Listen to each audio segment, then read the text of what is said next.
Comment faire face au sentiment d'injustice? La vie nous place souvent dans des situations qui semblent injustes. Nous pouvons faire l'expérience de l'incompréhension, de la trahison, ou constater que des personnes agissant mal réussissent. Dans ces moments-là, il est naturel de se demander « Pourquoi cela arrive-t-il » Cependant, la Bible rappelle que Dieu est juste et que ses jugements sont parfaits, bien qu'ils soient parfois difficiles à comprendre. Le psalmiste s'écrie « Ne t'irrite pas contre les méchants, n'envie pas ceux qui pratiquent l'injustice. Car ils se faneront vite comme l'herbe et se dessécheront comme la verdure des prés » Psaume 37/2. Ces mots rappellent que l'injustice est temporaire et que la justice de Dieu prévaudra toujours. Jésus, bien qu'il fût sans péché, a vécu la plus grande injustice, il a été crucifié par ceux qu'il était venu sauver. Cependant, sa réaction fut le pardon et la confiance envers le Père.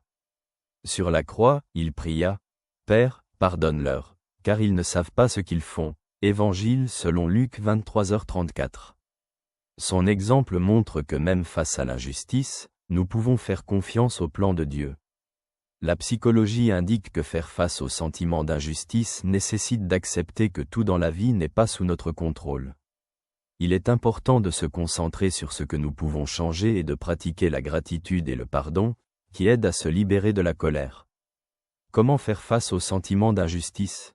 Tout d'abord, confie tes préoccupations à Dieu.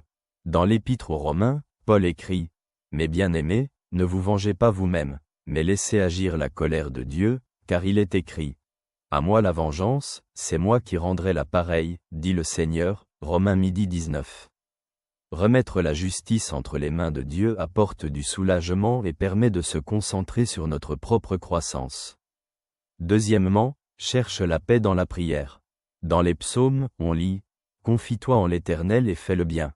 Habite le pays et amasse la fidélité » Psaume 37/3. La prière aide à trouver la paix intérieure et rappelle la présence de Dieu. Troisièmement, pardonne à ceux qui t'ont blessé. Jésus a dit « Aimez vos ennemis et priez pour ceux qui vous persécutent » Matthieu 5h44. Le pardon nous libère du poids de la colère et du ressentiment. Quatrièmement, concentre-toi sur tes propres actions et ta fidélité à Dieu.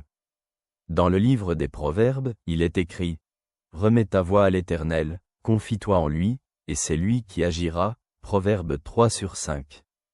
Ta fidélité et ta confiance en Dieu sont plus importantes que l'injustice que tu subis. Cinquièmement, souviens-toi que Dieu voit chaque situation. Dans l'Épître aux Hébreux, il est dit « N'oublions pas que nous n'avons pas ici-bas de cité permanente, mais que nous cherchons celle à venir » Hébreux 13h14. La justice de Dieu se révélera pleinement dans l'éternité. Faire face au sentiment d'injustice nécessite de la foi, de l'humilité et de la confiance dans la guidance de Dieu. Comme dit le psalmiste, « Le Seigneur est juste dans toutes ses voies et bon dans toutes ses œuvres » Psaume 145/17. Même face à l'injustice, nous pouvons trouver la paix et l'espoir en sachant que Dieu agit toujours pour notre bien. Merci d'être là. Que Dieu te protège. Ton ami t'adresse ses salutations de tout cœur.